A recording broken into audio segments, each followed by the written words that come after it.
séparer la présentation avec d'abord une phase puisque le public est très large, une présentation sur un peu de physiologie rapide, hein, ne vous inquiétez pas, physiologie ovarienne, sur les toxicités générales, comment est-ce qu'on raisonne en termes de gonadotoxicité féminine, pour que vous ressortiez avec peut-être des modes de fonctionnement qui puissent vous servir en pratique. Une vision des techniques de préservation de la fertilité, et c'est Florian ensuite qui rentrera dans le détail du lymphome de Hodgkin, de ses traitements, des toxicités connues pour les études qui sont disponibles, et on finira avec, puisque c'était la promesse du jour, une proposition, ça n'est qu'une proposition, en tout cas de la façon dont nous on travaille à Cochin et Saint-Louis sur la prise en charge de la préservation de fertilité dans le protocole BRCAD. Voilà, alors effectivement, un peu de physiologie, vous avez ici une coupe histologique d'un cortex ovarien, la médulaire qui contient les tissus de soutien et les vaisseaux, et ce qui va nous intéresser, le cortex qui contient les follicules à différents stades de différenciation qui vont fabriquer et faire maturer l'ovocyte à l'intérieur. La majeure partie de ces follicules sont à l'état de réserve, ce sont les follicules dits primordiaux qui sont composés essentiellement en fait de l'ovocyte immature auquel on voit autour apposées quelques cellules du stroma ovarien qui sont les futures cellules folliculeuses. Et ensuite, on va avoir tous les follicules à différents stades de différenciation lorsqu'ils sont rentrés en croissance. Et ça se produit essentiellement, pas exclusivement, mais essentiellement à partir de la puberté. On va, en préservation de la fertilité, on aime bien nous raisonner avec différents critères et notamment celui de la réserve ovarienne de la patiente. Et je voulais vous sensibiliser sur le fait que quand on évalue la réserve ovarienne d'une patiente, ce que l'on fait, c'est qu'on va doser une hormone qu'on appelle l'hormone antimullérienne, qui est très intéressante parce qu'on peut la doser à n'importe quel moment du cycle. Et on va faire ce qu'on appelle le compte des follicules entre hommes par une échographie. Et vous voyez qu'en faisant ça, on évalue en fait le pool des follicules en croissance et aucunement ce qu'on appelle réellement la réserve ovarienne. Alors évidemment, il y a une corrélation entre la profondeur, enfin la quantité de follicules en réserve et ce qui va sortir tous les mois de la réserve pour rentrer en croissance et permettre à ce follicule dominant d'être ovulé. Toutefois, on dit que ces deux marqueurs ne sont pas des marqueurs de fertilité, et c'est vrai, et c'est une des raisons pour lesquelles ce ne sont pas des marqueurs de fertilité, parce que en fait, ce ne sont pas des bons marqueurs de réserve, ce sont des marqueurs surtout de la réponse à la stimulation ovarienne.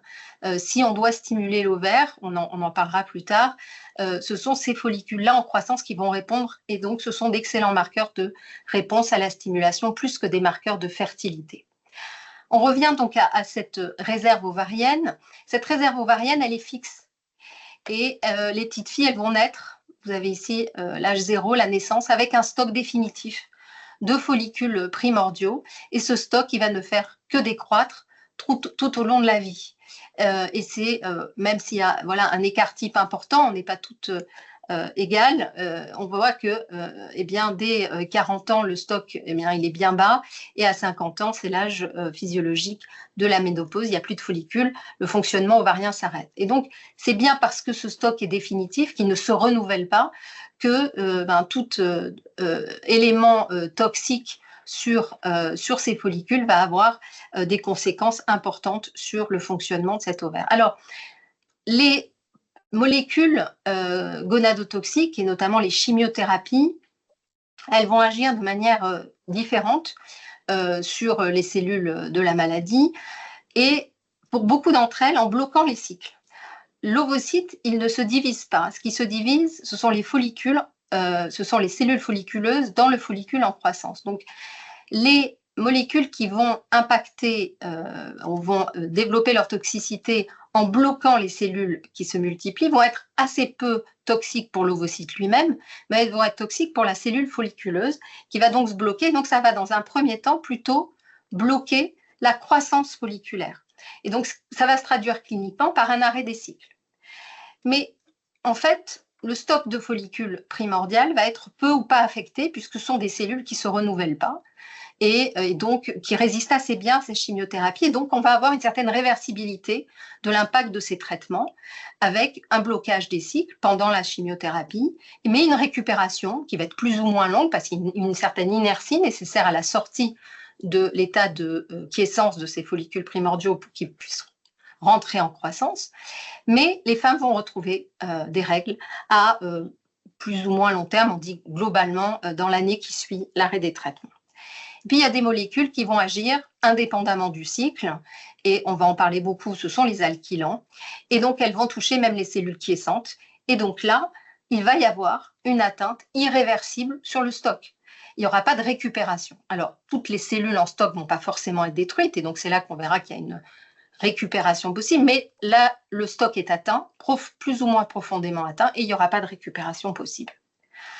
Alors, quand on veut évaluer la toxicité des traitements, et ça c'est toujours, quelles que soient les pathologies, on parle du lymphome aujourd'hui, mais c'est toujours le cas, on va d'abord évaluer la nature des molécules. Je vous l'ai dit, toutes les molécules ne vont pas agir de la même manière, et quelle va être la dose totale.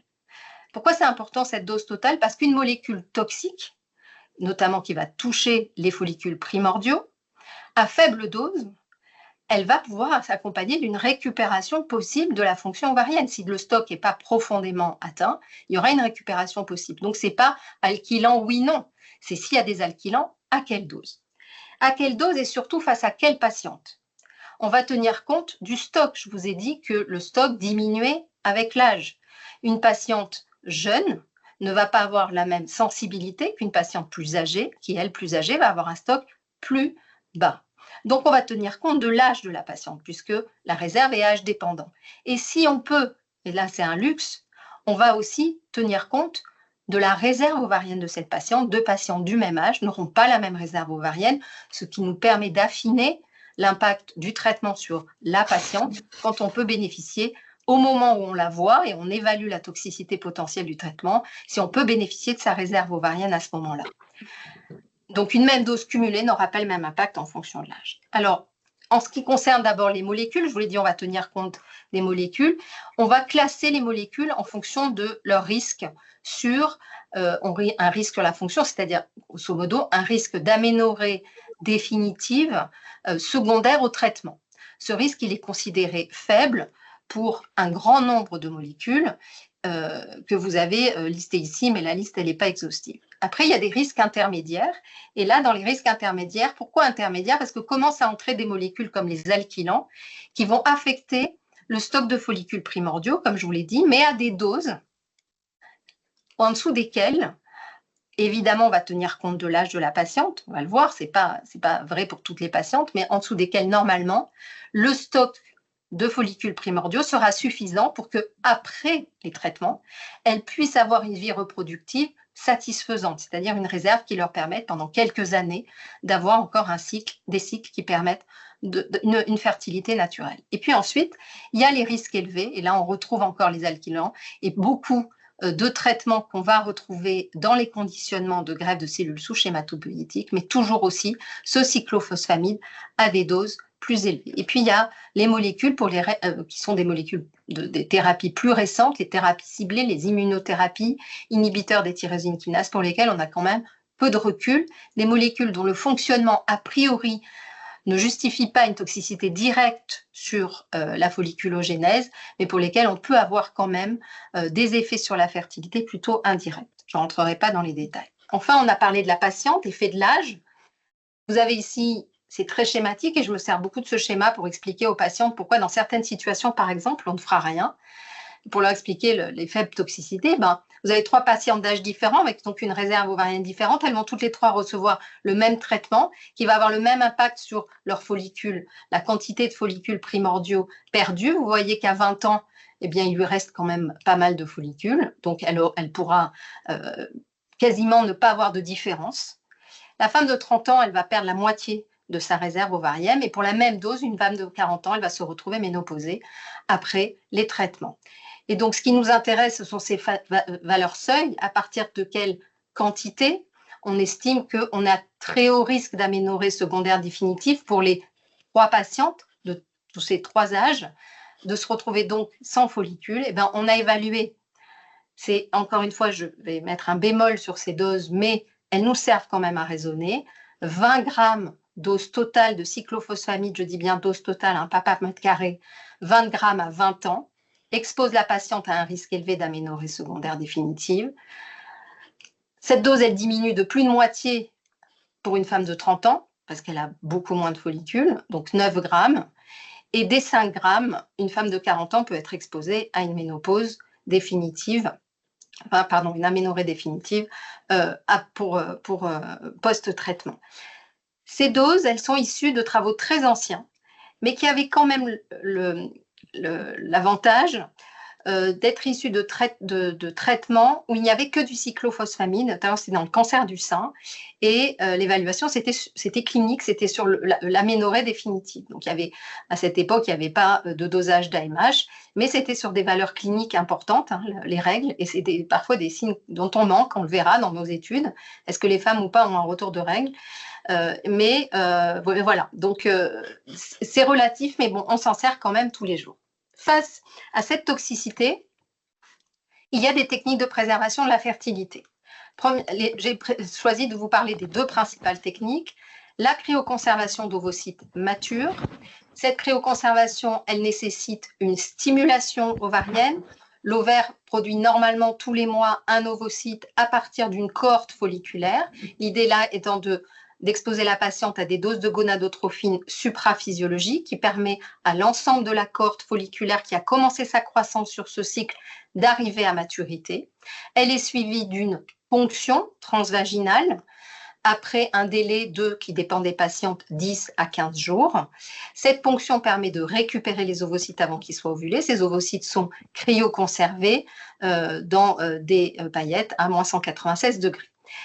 Cette technique, elle nécessite donc un délai avant l'initiation du traitement, parce qu'elle doit être effectuée avant tout traitement. Pour 2 raisons. La première, c'est que sous chimiothérapie, il est très probable, vous l'avez compris, que la chimiothérapie bloque la folliculogénèse, donc de toute façon, la croissance folliculaire pourrait ne pas se faire. Mais la raison essentielle, c'est l'effet mutagène des traitements. Il n'est pas question de conserver des ovocytes qui ont été exposés à des produits mutagènes. Cette technique, sa limite, c'est qu'elle n'est possible que chez la patiente pubaire et que des données globales, et notamment de nos collègues espagnols, en moyenne, dans les patientes atteintes de cancer, on obtient un nombre relatif, qui est dit de 8,5, c'est une moyenne, qui est tout à fait fonction, et vous l'aurez compris, de l'âge de la patiente que l'on va stimuler.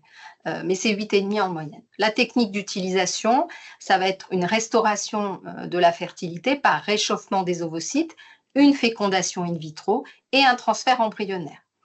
L'énorme avantage, c'est qu'on a l'expérience de dizaines d'années de l'assistance médicale à la procréation. Donc, c'est une technique qui est éprouvée, qui fonctionne et qui offre en moyenne 30% de naissances, là aussi, tout âge confondu et quel que soit le nombre d'ovocytes, et ceci est stratifié en fonction de l'âge des patientes et du nombre d'ovocytes conservés. Plus la patiente est jeune et plus elle a d'ovocytes, plus ce pourcentage peut être espéré élevé. La deuxième technique de préservation de la fertilité est la cryoconservation de cortex ovarien. Cette fois-ci, cela consiste en une ovariectomie totale par célioscopie ou partielle, ou pour certaines équipes, la conservation de lambeaux ovariens. L'idée étant là de débarrasser l'ovaire de sa médullaire pour ne conserver que le cortex. On en fait des fragments et là, cette fois-ci, ce ne sont pas des ovocytes matures que l'on conserve, mais des ovocytes immatures en très grande quantité. Donc beaucoup plus de matériel, mais du matériel qui n'est pas prêt à l'emploi.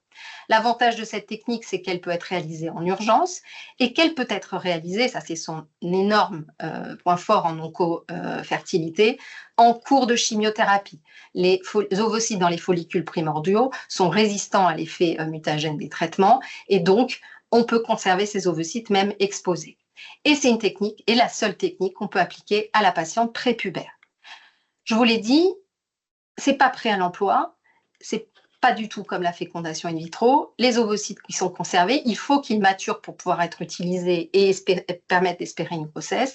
Et la seule technique aujourd'hui qui permette, à partir de follicules primordiales, d'avoir une naissance, c'est de greffer les fragments ovariens à la patiente. Donc c'est une autogreffe orthotopiques, donc au même site, dans une poche péritonéale, ou sur l'ovaire, des fragments ovariens sont posés sur l'ovaire contralatéral. Cette greffe orthotopique, elle est réalisée depuis environ 25 ans, 2000. Les premières naissances, c'est 2004. Elle permet, dans 95% des cas, une restauration de la fonction de l'ovaire, la fonction endocrine et la fonction exocrine, qui sont toutes les deux liées. La folliculogénèse permet la fabrication de l'ovocyte mature et la sécrétion hormonale. Donc, dans 95% des cas, la greffe prend, si je puis m'exprimer ainsi. Ça a montré son efficacité dans l'induction pubertaire. Ce n'est pas notre sujet aujourd'hui, mais c'est important de le préciser. Et en termes de naissance, parce que c'est bien que l'ovaire ovule, mais il faut, le parcours est long jusqu'à la naissance. Comme pour l'ovocyte, on enregistre à peu près 30% de réussite, c'est-à-dire 30% des femmes greffées de leur ovaire ont au moins un enfant. Donc des taux de naissance un peu supérieurs, parce que certaines femmes ont plusieurs enfants après une greffe, mais globalement 30% des femmes. La force aussi de cette technique, c'est qu'elle permet des grossesses naturelles. Dans 70% des cas, les grossesses sont obtenues naturellement. L'énorme limite de cette technique, c'est qu'elle risque réintroduire la maladie. Ce n'est pas trop notre propos dans le lymphome de Hodgkin, mais c'était aussi important de le souligner, notamment dans les leucémies aiguës, puisque j'ai parlé des greffes de cellules souches hématopoïétiques qui sont proposées dans le traitement des leucémies après des rechutes. Le problème, c'est que les ovaires peuvent être infiltrés par des cellules de la maladie et on n'a pas aujourd'hui de technique parfaite pour pouvoir exclure ce risque.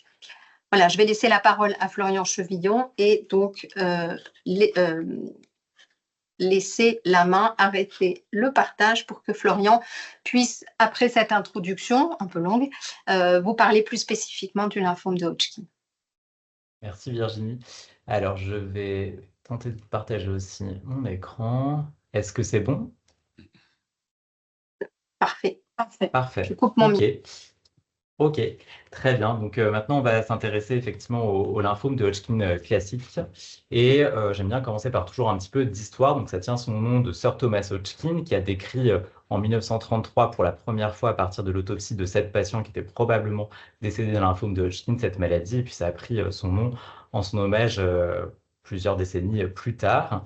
Et le lymphome de Hodgkin, c'est donc caractérisé par la présence de cellules de Reed-Sternberg, qui sont les cellules tumorales, qui doivent, elles, leur nom à Dorothy Reed, qu'on voit ici, qui les a décrits en 1902, et à Carl Sternberg, qui les avait décrits juste un petit peu avant, et qui ont la particularité notamment d'exprimer le CD30, qui va être une cible pour le brintuximab vedotin, qui est un anticorps monoclonal anti-CD30 couplé à une chimiothérapie qui s'appelle la calcanicine. Donc le lymphome de Hodgkin, c'est un petit peu plus de 2000 diagnostics par an en France, selon les données de l'Institut de veille sanitaire, avec une médiane d'âge qui est de 33 ans chez les femmes au diagnostic et un petit peu plus âgée de 38 ans chez les hommes. Et ce qu'on voit, c'est qu'en fait, il y a une incidence selon l'âge qui décrit ces deux pics d'incidence avec la plupart des cas diagnostiqués entre 15 et 30 ans. Et un deuxième pic d'incidence qui a plus de 70 ans, notamment chez les hommes. Donc c'est un cancer, le cancer le plus fréquent en France chez les adolescents et jeunes adultes, si on définit cette tranche d'âge entre 15 et 30 ans. Alors, quand un patient va être diagnostiqué d'un lymphome de Hodgkin, on va lui proposer encore en 2026 des traitements à base de polychimiothérapie. Et pour décider de quel traitement va être le plus adapté aux patients, on va se servir de différents facteurs de risque. Alors déjà, il faut savoir qu'il y a des recommandations qui ont été éditées par le LISA l'année dernière, dans lesquelles vous retrouvez toutes les recommandations de traitement qui font une synthèse de l'ensemble des protocoles publiés ces dernières années, notamment allemands, français, mais aussi américains.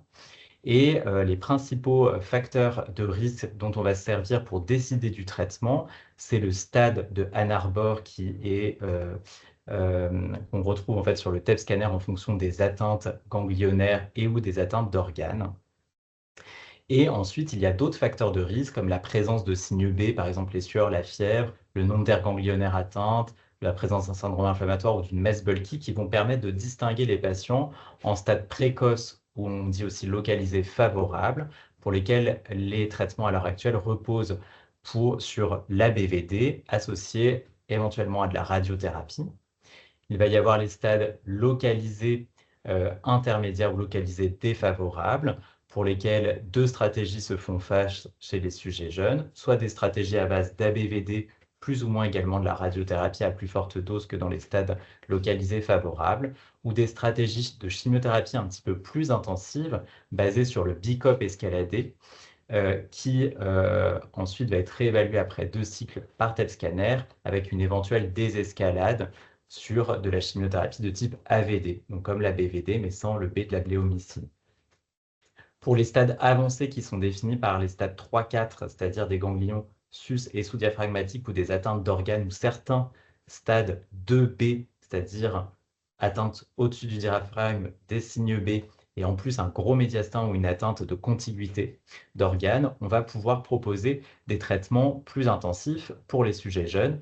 Et en France, longtemps, le traitement a reposé selon le protocole AHL 2011 sur le BICOP escaladé, 2 cycles pour tous les patients, une réévaluation par le TEP scanner, et en cas de bonne réponse, de réponse complète métabolique, c'est-à-dire dans à peu près 85% des cas, on faisait une désescalade d'intensité de la chimiothérapie où les patients recevaient 4 cycles d'ABVD, ensuite AVD si on supprimait la bléomycine. Et puis cette stratégie, elle a été challengée par les équipes allemandes et la publication en 2024 par l'équipe de Borchmann du protocole HD21, où ils ont ajouté ce fameux brintuximab vedotin dont on parlait à une polychimiothérapie qui ressemble au BICOP escaladé, qui s'appelle le BRCAD. On va voir ce qu'il y a dedans plus en détail juste après. Et la grosse différence par rapport à ce qu'on avait l'habitude de faire en France, c'est que les patients reçoivent tous 2 cycles de BRCAD et que le TEP scanner à 2 cycles, il va être utilisé pour décider du nombre de cures de consolidation. 2 cures pour les patientes bonnes répondeuses, les patients bons répondeurs, et 4 pour ceux qui répondent moins bien. Donc en fait, au début du traitement, on ne sait pas si le patient va avoir 4 cycles de BRCAD au total ou 6 cycles de BRCAD. Alors, quels sont les résultats dans le lymphome de Hodgkin de ces différents traitements? Ils sont très bons, avec, chez les sujets jeunes, environ 90 à 95% de patients qui vont être guéris par les protocoles dont je vous ai parlé avant, que ce soit dans les stades localisés ou maintenant dans les stades disséminés, avec ici, en la deuxième partie, les résultats du protocole HD21 dont je vous parlais tout à l'heure, qui comparait en fait le BRCAD au BICOP escaladé, et l'équipe allemande a pu montrer un avantage en termes de PFS à 2 ans qui est de l'ordre de 95%, et il y a très peu de rechutes quand même tardives post 2 ans chez les patients atteints de lymphome de Hodgkin. Donc ce sont des patients jeunes qui vont être dans une grande majorité des cas guéris après une ligne de traitement, et donc il est primordial pour ces patients de leur proposer des traitements qui ne vont pas induire des séquelles et des toxicités sur le long terme pour qu'ils puissent guérir en bonne santé. En effet, dans les cohortes des patients traités à l'adolescence ou dans l'enfance pour un lymphome de Hodgkin, il y a pas mal de cohortes, notamment dans les pays scandinaves, qui s'intéressent au suivi très long terme, et on voit qu'il y a un risque de cancer secondaire qui est plus important dans la population générale, de toxicité cardiovasculaire également, et qu'il peut y avoir un impact sur la fertilité dont on va parler. Donc c'est important de garder cette efficacité, mais d'essayer de réduire les toxicités chez ces patients. Et pour ça, vous voyez, on se sert beaucoup du TEP scanner à 2 cycles pour désescalader l'intensité de la chimiothérapie ou le nombre de cures, ou les doses de radiothérapie, par exemple. Et puis une autre stratégie qui est utilisée dans le BRCAD, mais qui a été utilisée un petit peu aussi avant, eh bien, c'est de remplacer certaines molécules par d'autres, et notamment la procarbazine par la dacarbazine. Ce sont 2 agents alkylants qui se ressemblent beaucoup. Cependant, la dacarbazine, elle a une moindre toxicité hématologique et gonadique pour une même efficacité dans les traitements pédiatriques. Et donc, on s'est inspiré de ces résultats pédiatriques dans le monde adulte pour remplacer le BICOP escaladé chez les sujets jeunes, et maintenant même chez les sujets un peu moins jeunes, par le BICOP DAC ou BICOD, qui est devenu un peu le standard de traitement. Et les Allemands ont fait pareil pour le BRCAD, ils se sont débarrassés de cette procarbazine. Alors si on regarde un petit peu plus justement en détail les chimiothérapies qui sont comprises dans ces différents protocoles qu'on utilise à l'heure actuelle, Dans la BVD, vous voyez qu'il y a uniquement la dacarbazine comme agent alkylant, il n'y a pas de cyclophosphamide. Donc on peut préjuger que la toxicité godanique serait relativement faible. Pour le bicop-DAC ou le bicop et le Brecad, il y a la dacarbazine, mais il y a en plus le cyclophosphamide aux mêmes doses qui est de 1250 mg par mètre carré. Et donc, si une patiente va être traitée, selon nos anciens standards, on va dire par bicop-DAC, et selon la HL 2011, où la plupart étaient désescaladés à l'AVD, elle recevait en moyenne entre 4 et 6 grammes dose totale de cyclophosphamide en dose cumulée. Si, en revanche, elle était mauvaise répondeuse, elle recevait 6 cycles de bicop-DAC, et donc à peu près entre 12 et 13 grammes. Donc la différence était quand même assez importante. Pour les stratégies à base de Brecad, eh bien, si la patiente est bonne répondeuse, 4 cycles, mais on est quand même sur des doses de 8 à 10 grammes dose totale de dose cumulée de cyclophosphamide. Et si la patiente reçoit 6 cycles, on est, comme tout à l'heure, à peu près à 12-13 grammes de dose cumulée. Donc ça peut nous donner une idée, comme disait Virginie tout à l'heure, de l'impact potentiel des traitements chez les femmes en tenant compte en plus de leur âge. Mais qu'est-ce qu'on a comme données robustes dans la littérature? Ce n'est pas facile, je trouve, d'interpréter toutes ces études qui ont été faites. Il faut savoir que la plupart de ces études, c'est des études ancillaires d'études de protocoles de traitement, et que parfois elles regroupent différents protocoles dans la même étude, que les critères d'inclusion peuvent être différents également, et que les critères de jugement, d'évaluation de la fertilité sont également très différents d'une publication à l'autre. Ça peut être le retour des cycles à un instant T, ça peut être le nombre de grossesses, ça peut être également des critères biologiques avec l'hormone antimullérienne ou les dosages de la FSH. Et Virginie vous a expliqué tout à l'heure eh bien, les limites qu'ont ces différentes choses, ces différents critères d'évaluation pour essayer d'évaluer vraiment justement le potentiel de fertilité et la réserve ovarienne. Alors j'ai dû sélectionner quelques études pour essayer de se rendre compte un petit peu de la toxicité des différents protocoles de traitement. On va tout d'abord parler de l'ABVD. Pour ça, j'ai sélectionné cet article qui commence sérieusement à dater, qui est de 2013 de l'équipe allemande et qui a comme principal avantage d'avoir inclus énormément de patients. Il y avait également des patients, mais on va se concentrer sur les femmes. Donc plus de 560 patientes qui ont été incluses, qui avaient moins de 40 ans et qui étaient à plus de 1 an de la fin des traitements selon 3 protocoles de traitement, l'HD13, l'HD14 ou l'HD15. Donc elles avaient reçu des chimiothérapies différentes. Les patientes avec l'HD13 avaient reçu uniquement 2 cycles d'ABVD. Les patientes de l'HD14 pouvaient avoir reçu 4 cycles d'ABVD ou un schéma 2+2, 2 bicop escaladés, 2 ABVD. Et les patients de l'HD15 avaient reçu 6 ou 8 cycles de bicop escaladés. Et en fait, ces patientes ont été recontactées et on leur demandait de répondre à un questionnaire pour savoir si elles avaient repris leur cycle ou pas, et elles pouvaient se manifester pour avoir des prélèvements biologiques. Qu'est-ce qu'on peut dire sur la reprise des cycles menstruels? Eh bien, c'est que les patientes qui avaient été traitées dans le protocole HD13 et HD14, donc principalement avec de la BVD, quelle que soit leur tranche d'âge, 18-30 ans ou 30-40 ans, il y avait une reprise des cycles menstruels dans plus de 90% des cas. C'était nettement moins vrai pour les patientes qui avaient été traitées par 6 ou 8 cycles de bicop, et l'impact était encore plus important après 30 ans. Au niveau biologique, les données qu'on a dans cette étude, ils ont séparé à nouveau entre 18 et 30 ans et 30 et 45 ans. Qu'est-ce qu'on peut dire sur la gauche? C'est que les patientes qui ont reçu 2 ou 4 cycles d'ABVD et qui avaient moins de 30 ans avaient des taux d'AMH en post-traitement qui étaient tout à fait corrects, à plus de 2 microgrammes par litre. On n'avait pas, par contre, de pré-traitement d'AMH, donc on ne sait pas, on n'a pas ce suivi. Pour les patientes de plus de 30 ans, en revanche, le taux d'AMH était plus bas. Et pareil, on n'a pas de suivi chez ces patientes, c'était juste à un point T après 1 an de la fin du traitement. Ça, ce suivi de l'hormone antimullérienne, d'autres études l'ont fait.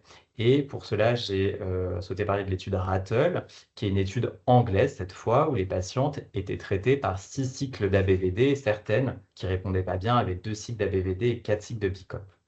L'étude, elle a inclus beaucoup moins de patientes, 67, mais ce qui est intéressant, c'est qu'on a vraiment un suivi de l'AMH. Alors, les moments ne sont pas passés, mais avant le traitement, pendant le traitement, à la fin du traitement, puis à 12 mois, 24 mois et 48 mois de la fin de traitement. Et ce qu'on voit, c'est que l'AMH, chez les patients traités par ABVD, donc c'est en bleu, elle va baisser au cours du traitement, et puis elle va revenir aux valeurs antérieures après la fin du traitement, et ce, dès 1 an après la fin du traitement. C'est beaucoup moins vrai pour les patients qui ont reçu du BICOP. Il y a quand même une petite nuance, c'est qu'ils regardaient entre les patientes, alors ça faisait pas beaucoup, mais les patientes qui avaient plus de 35 ans, en revanche, elles remontaient leur AMH, mais elles ne revenaient pas quand même à leur valeur antérieure du traitement. Donc, qu'est-ce qu'on peut dire de ces études? C'est que l'impact de la BVD, il semble relativement faible, mais avant 30, voire 35 ans. L'autre chose, c'est que la BVD, vous l'avez vu, on le réserve plutôt au stade localisé favorable. Et souvent, c'est des patients qui ne sont pas urgents. Donc, il y a le temps éventuellement de faire de la préservation de la fertilité, de les stimuler et de recueillir des ovocytes. Donc, c'est vraiment à discuter avec la patiente, mais on peut en tout cas la rassurer sur ces différents éléments. Pour le BICOP, en revanche, comme je vous ai montré avec l'étude tout à l'heure de Béringer, eh bien, quand les patientes recevaient 6 à 8 BICOP escaladés, il y avait une probabilité de ne pas réavoir de retour de règles qui était importante et encore plus importante avec l'âge. C'est un petit peu moins vrai quand les patientes recevaient uniquement 2 cycles de BICOP. Et puis, je vous ai mis les résultats quand même de l'HAL 2011 en termes de fertilité, qui a été notre standard de traitement français pour les stades disséminés pendant longtemps et qui l'est encore dans de nombreux centres. Et donc, il y a cette étude publiée dans le JCO en 2021 sur 145 patientes. Et il y avait également des suivis biologiques, notamment sur l'hormone antimulérienne. Alors là, l'étude, le standard groupe, c'était en bleu, c'était les patientes qui recevaient 6 cycles de BICOP. Donc, vous voyez qu'à l'inclusion, le taux d'AMH est ici et qui va vraiment clairement baisser et être proche de 0, même à 5 ans, voire 6 ans de suivi. Pour le study group, c'était les patientes qui recevaient 2 BICOP, puis 4 AVD. Et là, il y a une baisse également de l'AMH à la fin du traitement, mais qui a tendance à remonter, même si elle ne revient pas aux valeurs seuil. Donc, pour le BICOP escaladé, pour le BICOP DAC, eh bien, oui, l'impact est plus important parce qu'il y a du cyclophosphamide. Et donc, ça va dépendre effectivement du nombre de cures. Et plus la patiente va être âgée au moment des traitements, plus le risque d'impact définitif va être important. Alors, qu'en est-il pour le BRECAD maintenant? On a beaucoup moins de recul parce qu'on l'utilise depuis à peu près 1 an et demi, 2 ans en France, plus longtemps en Allemagne. Et le BRECAD, je vous ai remis ici ce qu'il y avait dedans, le résultat du protocole HD21 et les doses cumulées. Alors, il y avait un volet de suivi de la fertilité dans ce protocole HD21. Et chez les femmes, l'évaluation gonadique, elle était optionnelle. Elle se faisait à 1 an de la fin du traitement, puis une fois tous les 6 mois, par des dosages hormonaux éventuels. Et puis, ils devaient collecter également la reprise des règles et le nombre de grossesses. Ils ont publié il y a 6 mois l'étude justement ancillaire sur la fertilité qui a été publiée, alors ça passe plus, qu'est-ce qui se passe? Voilà. Qui a été publiée dans le Lancet Oncol cet été par Ferdinandus. Et la première chose, donc c'est le message de leur étude, vous vous souvenez, ils comparaient le BRECAD au BICOP. Donc le message de cette étude, c'est que le BRECAD est moins toxique que le BICOP sur la fertilité féminine et masculine. Et leur critère de jugement principal, c'était le taux de FSH, et notamment le nombre de patientes qui avaient un taux de FSH à moins de 25 UI par litre à 2 ans. Donc 95% des patientes traitées par BRECAD contre 73% des patientes traitées par BICOP.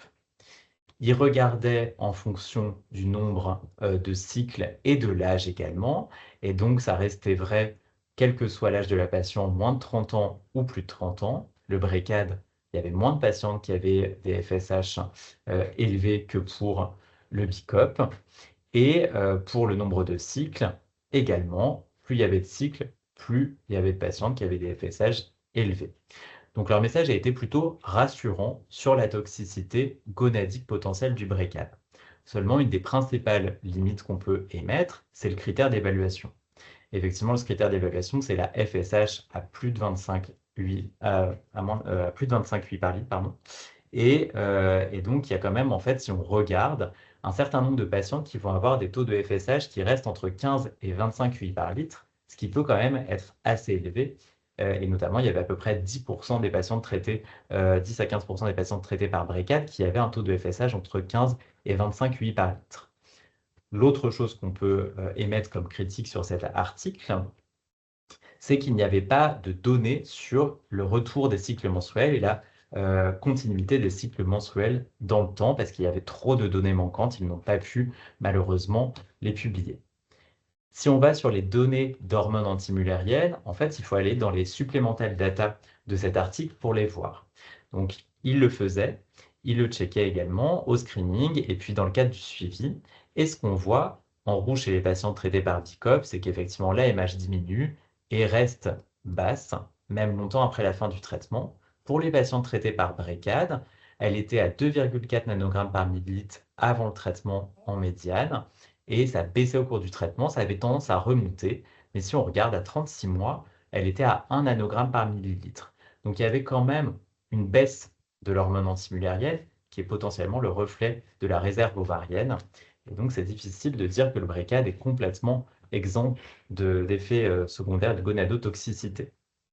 En termes de naissance, c'était un peu difficile. Il y en avait 23 chez les patientes qui ont été traitées par Brecad, 15 par celles qui ont été traitées par BICOP, avec des taux de... Enfin, il y avait au moins les désirs de grossesse. Il disait qu'il y avait à peu près 20% quoi, des patients qui avaient un désir de grossesse au moment où ils ont récolté les données. On n'a pas trop d'informations si c'était des grossesses spontanées ou non. Donc ça, c'est les Oui, données qu'on a à l'heure actuelle.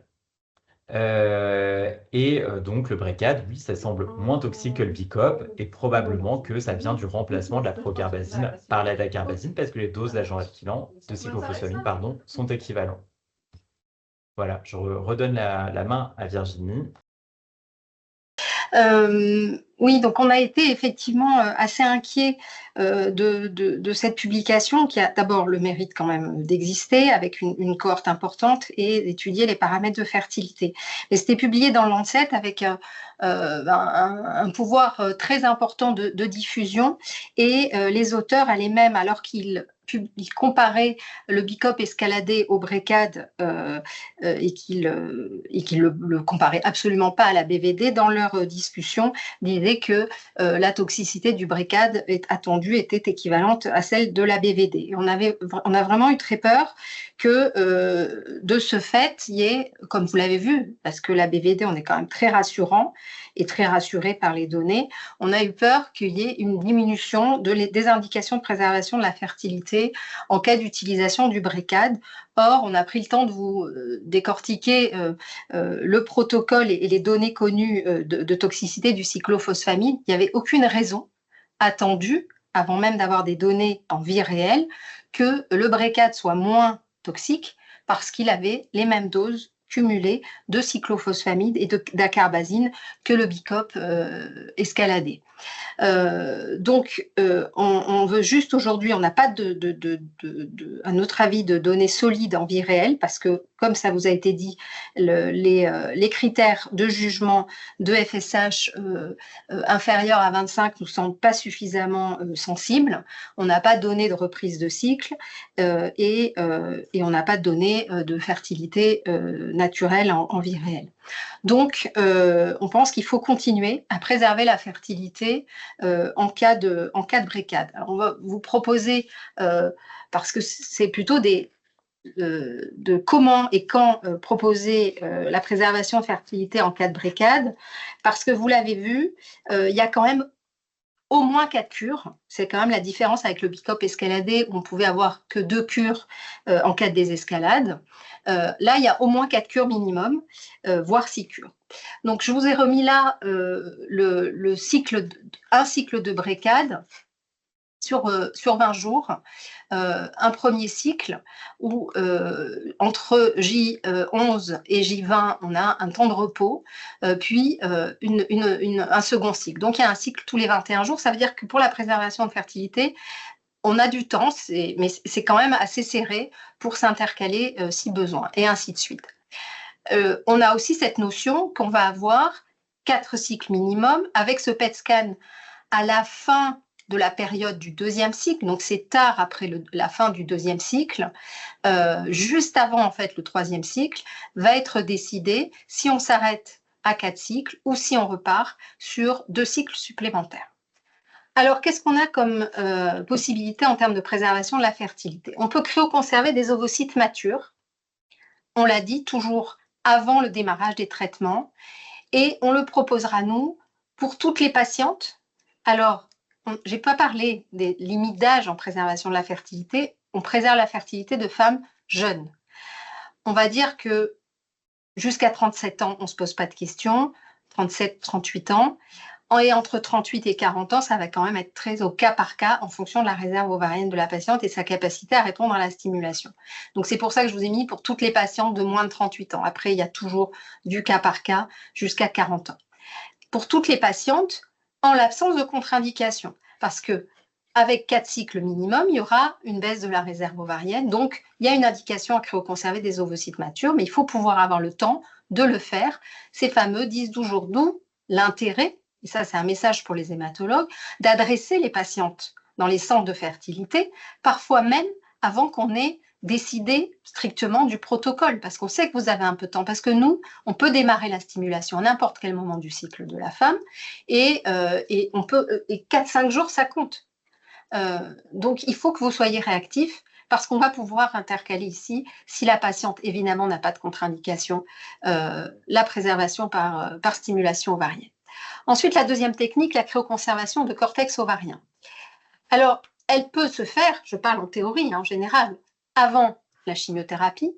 Et je vous l'ai dit, c'est une technique qu'on peut faire en cours de chimiothérapie. Quel que soit le cycle, il y a une sortie d'aplasie aux alentours du J9, J10, et il y a cette phase de repos dont on va se servir pour faire l'ovariectomie, donc dans cet intervalle entre 2 cures. Alors ça peut être entre C1 et C2, entre C2 et C3, et puis éventuellement entre C3 et C4, on va le voir. Alors dans quelles indications? C'est une proposition, mais en général, les moins de 25 ans, plutôt non, quel que soit le nombre de cures. Parce qu'on se dit que, surtout si on a pu faire de la cryoconservation ovocytaire avant, et on la suivra et on pourra lui proposer une cryoconservation ovocytaire après. Si elle a une réserve ovarienne normale pour l'âge, la dose cumulée ne justifie pas d'enlever un ovaire. Entre 30 et 35 ans, on aurait envie de dire de manière systématique, et cette fois-ci, quel que soit le nombre de cures, parce que dès 4 cures, la dose cumulée va avoir un impact à cet âge-là. Et là, le plus tôt possible. S'il n'y a pas de contre-indication à l'intervention, à la chirurgie, pourquoi attendre? On peut le faire d'emblée. Parce que chaque dose, chaque cure va avoir un impact sur la réserve ovarienne. Si on ne peut pas le faire là parce que la patiente n'est pas opérable, mais qu'il y a une décroissance de la masse, on peut pourquoi pas le faire entre C1 et C2. Et maintenant, s'il y a besoin de l'évaluation du TEP scan, on peut le faire on ne peut pas le faire souvent entre C2 et C3 parce que malheureusement, C3 arrive tout de suite après C2, sauf si on a préprogrammé la patiente et qu'on a pu s'intercaler entre le PET scan et C3. Et les cas difficiles, les zones grises, ça va être entre 25 et 30 ans. Et là, on va beaucoup réfléchir au cas par cas. On va faire intervenir le nombre de cures. On ne le fera peut-être pas donc d'emblée, on le fera si elle part pour 6 cures. Et donc, on le fera en attendant l'évaluation après 2 cures. On tiendra compte aussi d'une éventuelle préservation de la fertilité d'ovocytes, si est-ce qu'elle a pu être faite et si oui, dans de bonnes conditions. Évidemment, dans tout ça, il y a le choix de la patiente et l'acceptabilité.